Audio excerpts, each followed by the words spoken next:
시청자 여러분 안녕하십니까. 고영신 박사님의 고원직설 코너입니다. 안녕하십니까. 네, 안녕하세요. 예. 고 박사님 지금 이제 뭐 11월 달에 이제 정권은 준영동형 비례대표를 통과시켜주고 그리고 이제 뭐 한국당을 뺀 나머지 야당들을 다 이렇게 바깥이 자 국회의원이 많이 의석을 보장해 줄 거니까 공수처법은 통과시키라 이제 이런 식으로 이제 하겠다는 건데 먼저 이제 원론적인 측면에서 봤을 때 선거구법은 국회의원들이 합의해서 처리하는 거겠지만 선거구법과 이제 현행 정권이 가장 관심을 가지고 독재로 갈 수 있는 그런 이 악성 위헌 요소가 있을 수 있는 법을 막교환하는 부분에 군소 정당에 있는 사람들이 아무런 가책이 없이 그걸 한다라는 게 이것도 참 이해가 좀 안 가는 것 같아요.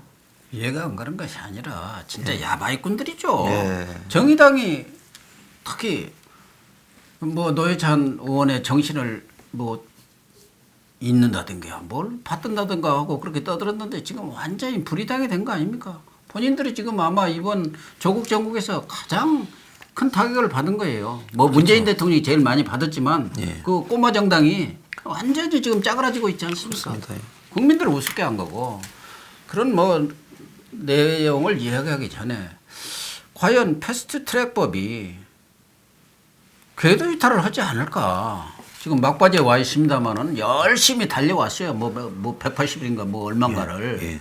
그런데 막바지에 와서 과연 공수처법 이거 물 건너간 거 아니야? 공수처법이 물 건너가면은 선거법도 뭐 안 되는 것이죠. 그런데 모든 국민들이 그럴 거예요. 아니 공수처가 왜 필요하냐? 지금 윤석열처럼 수사하면은 아니 이 정권의 이인재라는 사람도 그 부인도 이미 구속했고 이인재도 그 구속을 처지해 있는데 아니 왜 다른 기관을 만들어서 그러느냐? 물론 검찰이 그동안 너무 비대한 권력을 갖고 있었기 때문에 예를 들면 검경 수사권 조정을 통해서 일정 부분 경찰한테 수사권을 이양하는 거 그건 뭐 가능한 일이지만 왜 옥상옥도 아니에요. 아마 한 5층 정도 돼요. 그렇죠. 경찰, 검찰, 특검 또 뭐 청와대 특별감찰관 그 위에 공수처가 있는 거예요. 이런 것을 만들 이유가 없지 않습니까? 고위공직자를 검찰이 수사해서도 다 철저히 차단해내고 처단하고 단죄를 하는데 왜 그 공수처라는 게 필요한 것이냐. 그 공수처라는 건 결국은 정권의 자기 보호막이고 검찰 아까도 뭐 전에도 얘기했지만 판검사 사법부를 장악하기 위한 그런 하나의 뭐 기구 외에 무슨 다른 역할을 할 수가 없지 않느냐. 예를 들면은 이번에 과연 공수처가 이 조국 사건을 수사했다고 보세요. 조국 사건 수사도 하지 않으려니와 하다가 흐지부지 해버리고 아마 들어가지도 않았을 거예요. 그럼 수처가 있었다 한다면 정경심이가 무슨 구속이 되겠습니까? 자, 그렇기 때문에 저는 공수처법의 그런 처리에 대해서 뭐 야당이 한국당이 무슨 저지를 하고 뭐 그런 것은 저는 별로 믿지도 않아요. 그 사람들이 그런 투쟁력이 있는지도 저는 의심스럽지만 국민들이 공수처법의 그런 실상, 공수처법이 필요성, 명분 이런 부분에 대해서 대다수 국민들이 지금 회의감을 갖고 있기 때문에 그것은 대통령도 얘기했잖아요. 국민을 무섭게 알아야 한다고. 민심을 이기는 권력이 없다고 하는 것을 대통령도 시정연설에도 얘기했으면은 지금 공수처법에 대한 민심도 제대로 파악을 해야죠. 자, 근데 문이 스스로 모순을 가지고 있는 게 대통령의 측근이나 가족의 비리가 지금까지 고위공직자 비리의 거의 핵심들이지 않습니까? 정권마다. 그렇죠. 대통령을 벗어나서 뭐 받아먹는 거는 그건 곁다리고 대부분은 대통령의 형님, 동생, 아들, 뭐 딸, 무슨 조카 뭐 안 그러면 핵심 측근 그렇죠. 이 사람들이 다 해먹는 거 아닙니까? 그럼 그럼 공수처법의 핵심은 대통령 주변을 어떻게 다스리는가 하는 건데 그걸 옛날에 고민해가 특별감찰관실을 만들어 놨는데 박근혜 정부에서 이석수 감찰관을 이정근이 뭐 국정원 기조실장이라고 짭짤한 자리에 보내놨잖아요. 네. 그 사람도 참 그게 왜 갔는지 모르겠어요. 그 사람이 참. 그런데 희한한 거는 근데 문재인은 지금 2년 반이 되도록 쥐는 임명을 안 하잖아요. 그러니까 아니 순서로 보면은 당연히 특별감찰관부터 임명을 해서 청와대 지금 수없이 무슨 좀 거리가 있는 측근들 말고 바로 직계 가족들이 비리투성인 것처럼 계속 흘러나오고 있지 않습니까? 아들, 딸, 사위, 동서 뭐 손혜원이도 첫건이 좀 봐야 돼요. 가족. 아니 그 가족만 하더라도 안 걸리는 사람이 없잖아요. 구설에 안 오는 사람이 없고 동서도 비리. 있고 뭐. 예. 이런 것을 특별감찰관이라든가 있어서 얘기를 해야 하고 거기서도 무슨 경호실장이다 무슨 수석들이다 해갖고 이런저런 얘기도 온갖 자극이 나오지만 다 나오고 있죠. 아무것도 지금 특별감찰관을 임명하지 않기 때문에 거기는 아주 최복권지대 아닙니까? 예. 그러면서 전에 무슨 이명박 대통령이 무슨 가장 깨끗한 정권이라고 뭐 자랑한 적이 있는데 전에 언제 무슨 기자회견 때인가 우리 정권 들어서 권력형 비리가 하나도 이렇게 나타나지 않은 것이 가장 큰 뭐 업적인 것처럼 얘기를 했잖아요. 예.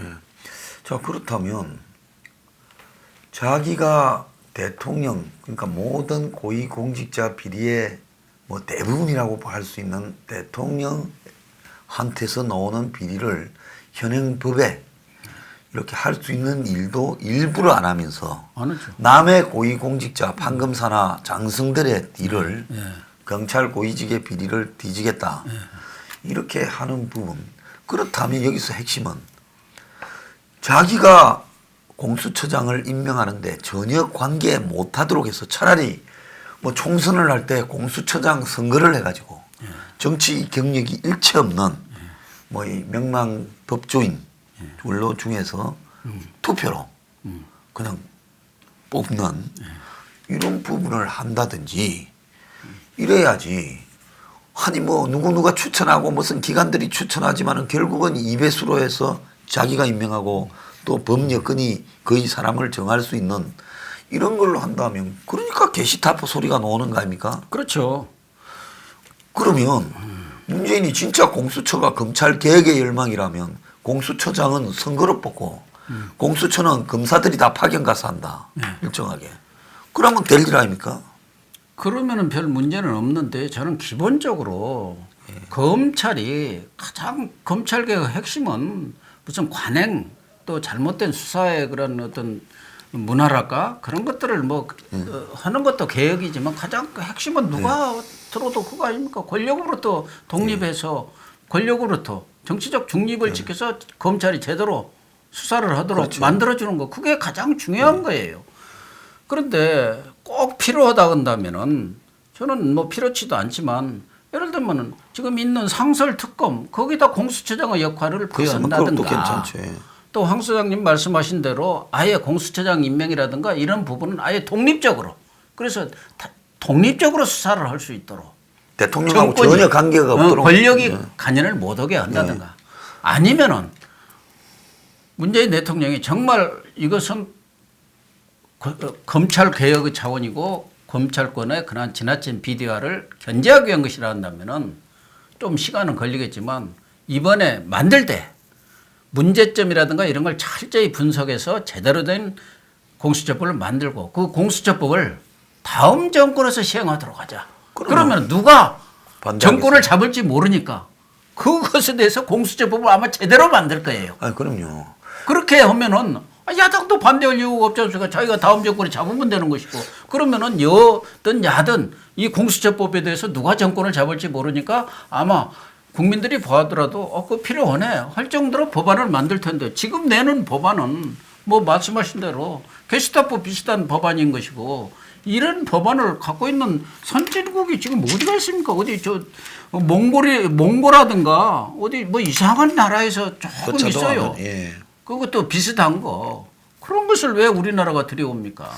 그래서 여기서 이제 말이 안 되는 거는 그럼 하려고 진짜 공수처가 나는 뭐 공수처 만드는 검찰개혁의 역사적 사명을 띠고 이 땅에 태어났다 할 정도면 자기가 집권하고 초반에 힘이 있을 때 국민한테 이걸 꼭 해야 된다. 우리나라 검찰이 무슨 정치적이고 판사가 정치 그걸 납득시켜서 초반에 하지.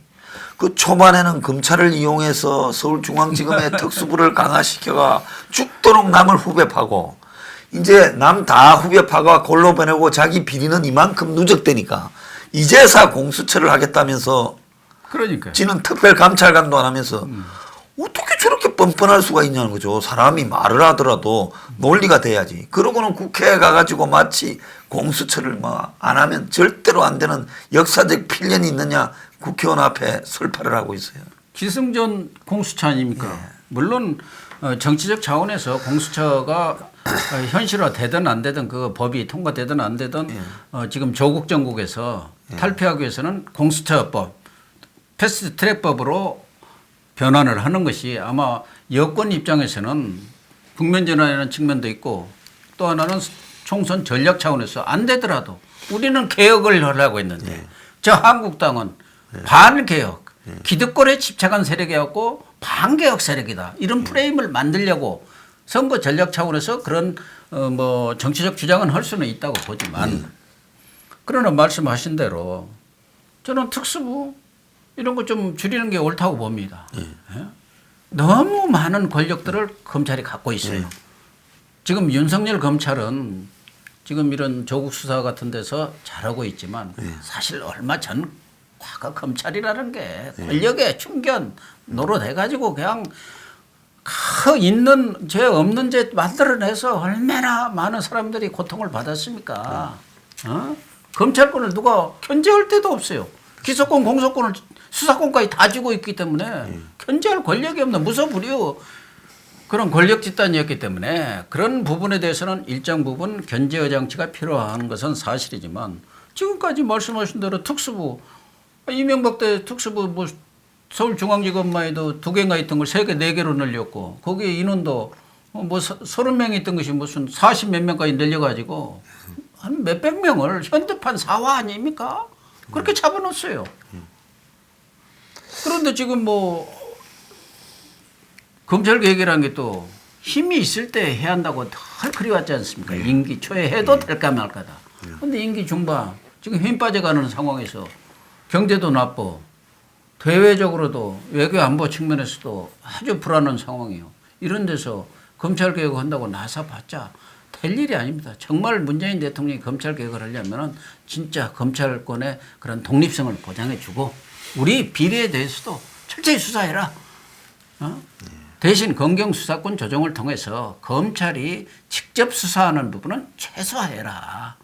온갖 거 다 검찰이 다 해가지고 경찰은 그냥 거기에 뭐라고 합니까? 뭐 그냥 일본말로 시다바리라고 그런 역할만 하게 하지 말고 이제 경찰도 경찰대학이라든가 우선 인력들이 많이 나와서 수사의 기법이라든가 또 어떤 인권 수사라든가 이런 측면에서도 어느 정도 제자리를 잡아가기 때문에 그쪽에도 일반적인 수사는 다 넘기고 정말 꼭 검찰권이 필요한 그 부분만 수사를 하고 나머지는 그런 뭐랄까요 뭐 송무라든가 또 재판 또 일반적으로 경찰을 지휘하는 통제하는 그런 역할만 하도록 하는 것이 오히려 더 바람직하고 가급적이면은 검찰에 대한 인사도 뭐 독일이나 이런 데서 있는 것처럼 검찰 인사위원회라든가 이런 것을 독립적인 기관으로 둬가지고 이렇게 자체적으로 인사를 한다든가 예산권이라든가 이런 것도 지금도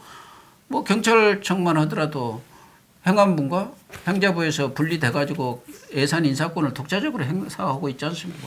지금은 뭐 조국 오자마자 뭐 예산 인사 다 가지고 휘두르겠다고 하고 있는데 그런 부분에 대해서 적정하게 이렇게 법무부와 검찰 간의 그런 어떤 균형이랄까 그런 것들도 좀 취하면서 이런 조치들을 취하는 게 낫지.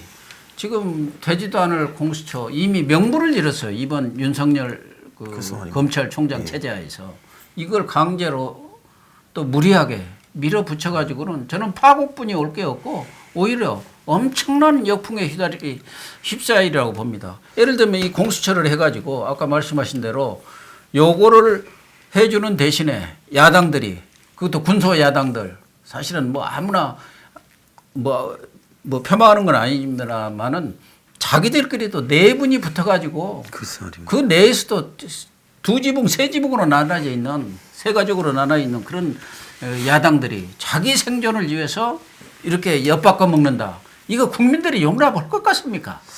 이거는 제가 볼 때 양심이 있으면 연동형 비례대표와 이 공수처법을 연동하지 말고요.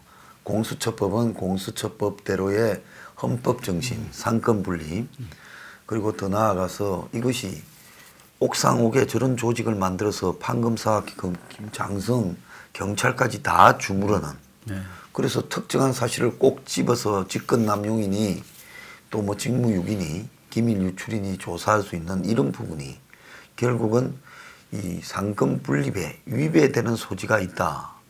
이런 부분들을 뭐 충분히 좀 따져야 되지 않겠습니까? 그런 부분들이 충분히 검토되고 보완되고 해야지, 이런 것은 우리 국가기관이든 크든 작든 한번 생기면은 안 없어지죠. 안 없어져요. 예. 오히려 계속 늘려갑니다. 예. 일이 없어서 일을 만들어요. 지금 그럼 공기업들이 공수처를 만들어 보세요. 무슨 건을 잡아서든 수사를 하려고 달라듭니다. 그럼요.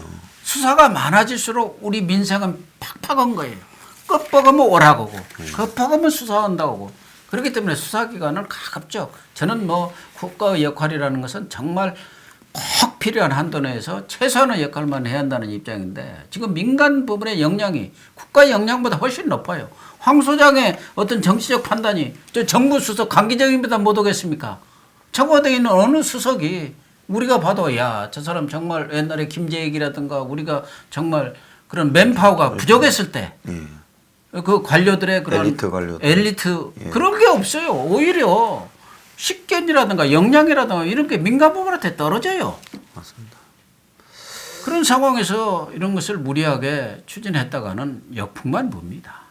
오히려 문재인 대통령도 이런 부분에서 억지로 이렇게 총선 전략 차원에서 밀고 가려고 하지 말고 이런 때 탁 돌아서고, 어느 신문 칼럼에서 그랬대요. 윤석열 그 검찰총장 잘하고 있는데 법무장관 시켜라. 그러면은 검찰에 대해서 윤석열만큼 더 아는 사람이 누가 있을 것이며, 아마 검찰총장 윤 총장을 법무장관 시키면 아마 국민들이 그냥 박수치고 나설 겁니다. 지지율이 내가 볼 때는 최소한도 10%는 오르라고 봐요. 그런 획기적인 인사를 해야 하지 않습니까? 자, 매사를 갖다가 그 맷되지도 않는 사람들이 지금 민주당에 가만히 보면, 오늘도 보니까 표창원 의원이 출마 안 한다고 그랬는데 뭐 전번에 이철이가 그랬고 나이도 별로 안 많은 사람들이고 초선들이잖아요. 이게 뭔가 하면 의원이 뭐 월급이 뭐 많다 하지만 짜다로 많은 것도 아니고. 그럼요. 또 옛날처럼 또 정치 자금을 막 끌어들여가지고 할 수도 그것도 없어요. 뒷돈이 생기는 것도 아니고 별로. 툭 하면 깜빵 가기 십상이고, 이런 자리를 할 때 그 정치인으로서 개별 헌법기관으로서의 자부심, 이게 국회의원직의 핵심 아니겠습니까? 근데 지금 야권 한국당이나 이쪽에서는 그만두겠다는 사람이 하나도 안 나오는데, 여권의 민주당에서 초선 의원들, 뭐 모르겠습니다. 한국당에 있는 사람들은 비판을 많이 하지만 여권에 봤을 때는 굉장히 열성적이었던, 여권의 이데올로기에 열성적이었던 사람들이 지금 안 하겠다고, 지금 출마 안 하겠다고 이야기를 하고 있거든요. 이 굉장히 지금 이례적인 일이 벌어지고 있는데, 이 배경에는 민주당으로서 의원을 한다라는 거, 이거 거수기. 옛날에 박근혜 정부 때 새누리당을 비판했지만은 지금 민주당은 박근혜 정부 때 새누리당보다도 훨씬 못하다. 못하죠. 저는 옛날에 민정당보다도 못한 것 같아요. 저도 그렇게 보고 있습니다. 저도 민정당도 다 출입해봤지만 그 엄혹한 전두환 시절에도 가서 의원들이 할 말 다 하고, 이충구 씨 같은 경우도 할 말하고 가서 다 하고 그랬습니다. 그리고 대통령 생각을 바꾼 적도 많고. 그런데 지금 뭐 더불어민주당은 전혀 집권당으로서 역할을 못하고 있어요. 집권당이라는 게 물론 정부와 이렇게 협력을 잘해서 국가를 튼튼하게 안정적으로 이끌어가는 것도 중요하지만, 권력을 청와대를 행정부를 견제하는 그런 역할이 국회한테 주어져 있는 거 아닙니까? 그걸 지금 반기하고 있는 것이고 이번에 이철희 의원에 이어서 표창원 의원도 이제 초선 의원이고 어떻게 보면 저는 그 사람들의 좀 튀는 언행이랄까 이런 것에 대해서는 좀 눈에 거슬리는 점은 많지만 그래도 그쪽 입장에서는 막강한 스피커가 큰 사람이고 파워가 있는 젊은 의원들이라고 봅니다. 빠리빠리하죠. 네. 이런 사람들이 그만둔 것은 그러한 집권당 내에 그런 잘못된 뭐랄까 정치 문화, 옛날 관행, 국회의원으로서 아무런 자존감이랄까 독립된 헌법기관에서 역할을 못한 데 대한 그러한 자책감 그런 것들이 작용했을 걸로 보고 경우에 따라서는 좀 뭐 이런 분들이 그런 결심을 통해서 당내 물갈이에 어떤 돌파구를 열어보겠다는 생각도 있었을 걸로 봐요. 문제는 저는 한국당이라고 봅니다. 아니 거기는 지금 저 사람 제발 얼굴 좀 그만 봤으면 좋겠는데 하는 사람 아무도 그만두겠다는 사람이 지금 없지 단 않습니까? 한 명도 없어요. 단 한 명도. 한때는 그만두겠다는 사람도 하도 있다 뭐 모르는데. 지지율도 낮고 어찌고 하니까 안될것 에이, 같은데. 그거 되지도 않을 텐데 이제 그만둬야지 하던 사람들이 요새 저 지지율이 올라갔잖아요. 입 자기들이 뭐 자리 갖고 올라간 겁니까? 문재인 정부에 대해서 국민들이 분노하고 그나마 그래도 한국당 외에는 대안이 뭐 마땅치도 않고 거기다가 나무 불행이 나의 행복이 돼갖고 지금 뭐 올라간 거 아니에요. 거기에 탁 취해갖고 표창장을 주고 무슨 공천에 가산점을 주고 지금 샴페인 터뜨릴 때입니까? 자기들 때문에 무슨 조국이 물러갔습니까?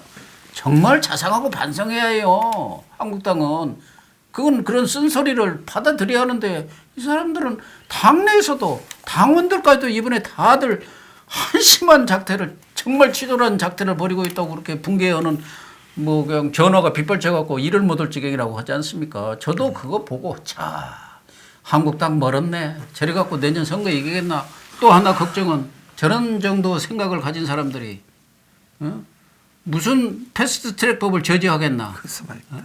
그런 생각도 들고 정말 한국당이야말로 제발 오래 하신 분들 머리 깎고 무슨 그 삭발 그런 쇼 하지 마시고 깨끗이 물러나주고 정말 좋은 후배들한테 또 참신한 인재들한테 자리를 물려줘갖고 정말 황골탈퇴된 모습을 보여가지고 내년 총선에서 내년 그런 자세만 보이면요 제가 볼 때는 내년 총선에 이 서울 같은 데는 싹쓸이 할 겁니다. 과거에도 뭐 구청장도 그랬지만 이 총선에서 한쪽이 싹쓸이 한 적도 많아요. 지금 분위기로 봐서는 충분해요. 지금 이게 4월까지 가면 싹쓸이 할 수 있죠. 근데 제일 큰 문제가 뭔가 하면 제가 볼 때는 한국당의 황교안 나경원이와 한국당의 지금 의원들의 행태라는 겁니다. 네.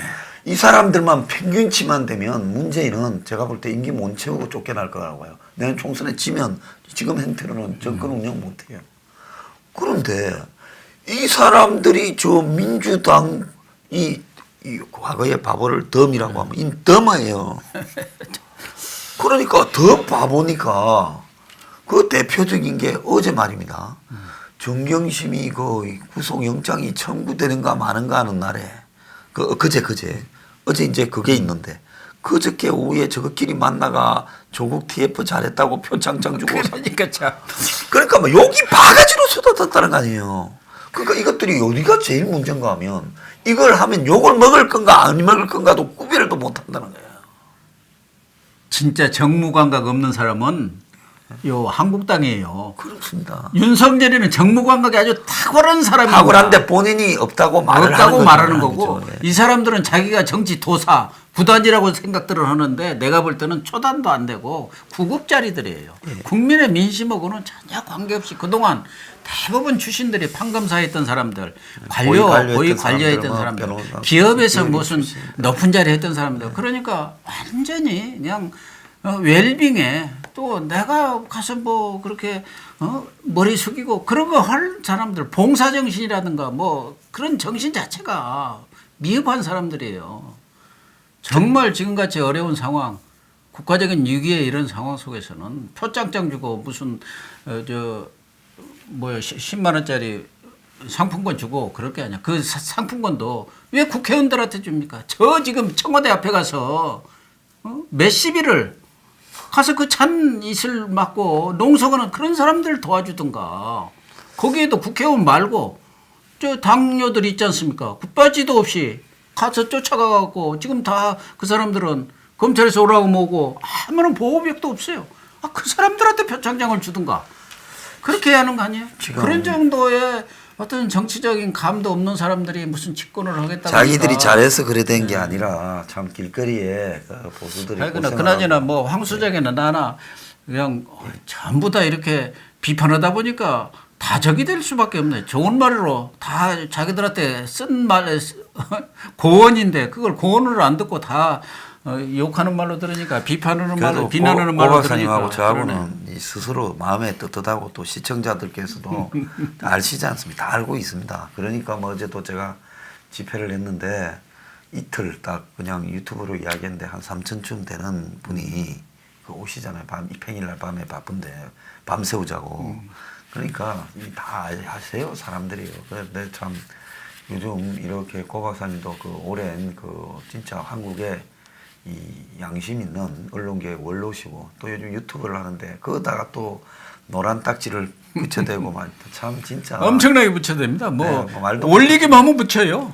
그러니까 딱 분석 성향 분석을 제가 볼 때 어딘가 블랙리스트가 있다니까요. 하는 데가 있고 거기서 이제 저 사람이 비판할 의지를 잃게 만들어라.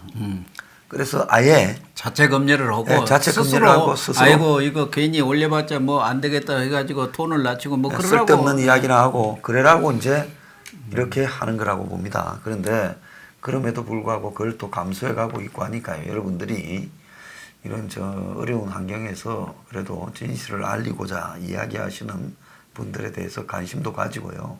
그럴수록 또 고영신 TV도 훨씬 많이 시청도 해주시고 어려운 고비를 이렇게 겪을 수 있도록 격려해 주시기 부탁드립니다. 오늘 좋은 말씀 감사합니다. 네, 수고하셨습니다.